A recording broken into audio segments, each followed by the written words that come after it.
Welcome to Kenton Teaches. Enjoy the video. In this video, I will explain how to make steak without butter.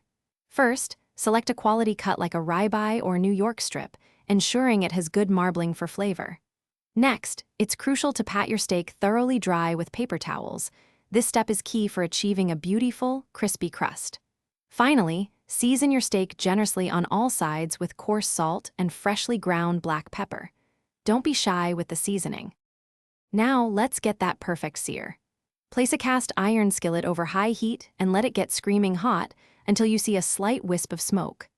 Add a small amount of high smoke point oil, such as avocado or grapeseed oil, to the pan. Carefully place your seasoned steak into the hot skillet and sear for 2 to 3 minutes per side, developing a rich, dark crust. After searing both sides, reduce the heat to medium-low to finish cooking the steak through. Continue to cook, flipping occasionally until it reaches your preferred internal temperature. For precise results, always use a meat thermometer. Aim for 130 degrees Fahrenheit for a perfect medium rare, or adjust based on your preference. This ensures a tender and juicy interior.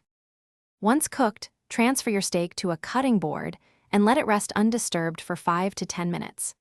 This crucial step allows the juices to redistribute throughout the meat, resulting in a much more tender and flavorful steak. Slice against the grain and serve immediately.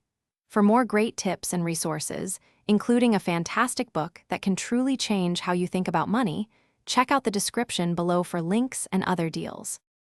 Thanks for watching. Please subscribe if this video was helpful.